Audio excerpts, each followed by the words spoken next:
ඔයා මේ වෙලාවේ ඉන්නේ ඔයාගේ ආර්ථිකය ශක්තිමත් නැති එක පිළිබඳ ප්‍රශ්නකින් නම් ඔයාට තමයි මේ වීඩියෝ එක.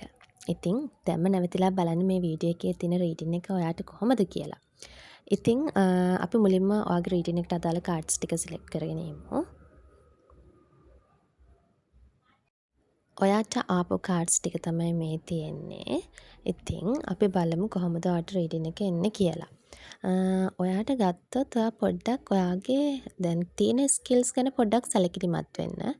ඔයා ඒ කියන්නේ ඔයාට ඒ තියෙන ස්කිල්ස් වලින් ඔයාට ඔයාගේ ආර්ථිකය ගොඩනගා ගන්න පුළුවන්. ඒ කියන්නේ ඔයාගේ මොනවා හරි ඔයාගේ ස්කිල් එකක් තියෙනවා නම් සෙල් කරලා මුදල් උපයන්න පුළුවන්.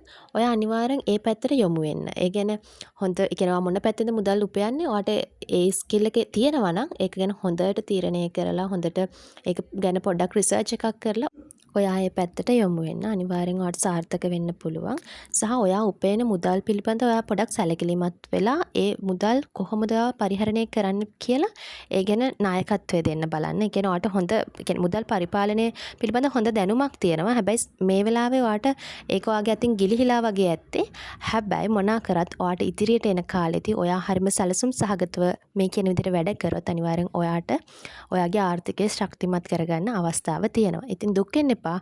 ඔයාට අනිවාර්යෙන් තියෙන්නේ ඉස්සරහට සුබ කාලයක්. ඒ වෙනුවෙන් දැන් මහන්සි වෙලා සැලසුම් කරලා වැඩ කරන්න.